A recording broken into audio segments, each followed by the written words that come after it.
Сәлем достар, сіздермен бірге Қарлығаш, менің каналыма қош келдіңіздер.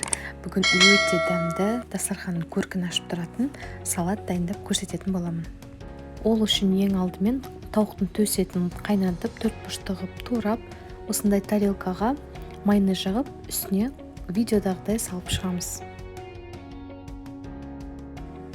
Үстіне кішкене тұз себеміз, одан соң майонезді тағы да жағып шығамыз.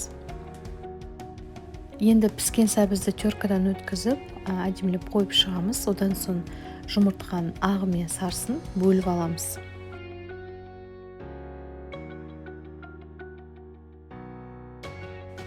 Жұмыртқаның сарысын шаншықмен езіп, салаттың бетіне қойып шығамыз.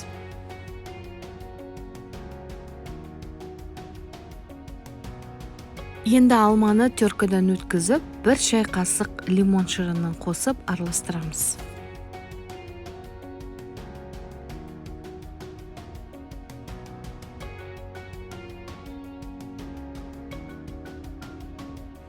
Алманы салаттың үстіне қойып шығамыз. Одан соң үстінен майонез жағамыз.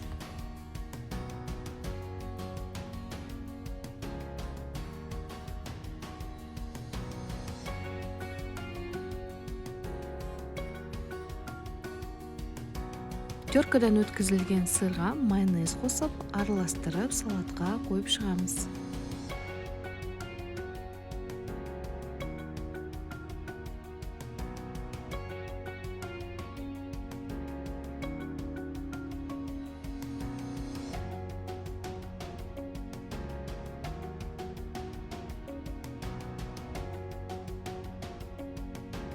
Жұмыртқаның ағын саламыз.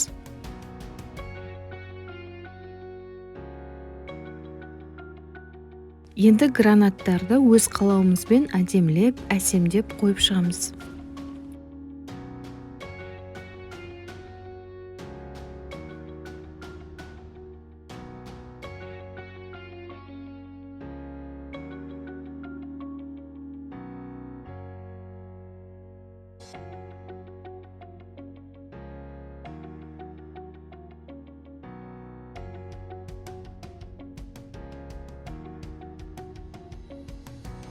Міне қыздар, өте дәмді салатымыз да дайын болды. Дастарханның көркін әдемі ашып тұрады. Сондықтан да жасап көріңіздер. Видеоны соңына дейін көрсеңіздер, лайк басуды ұмытпаңыздар.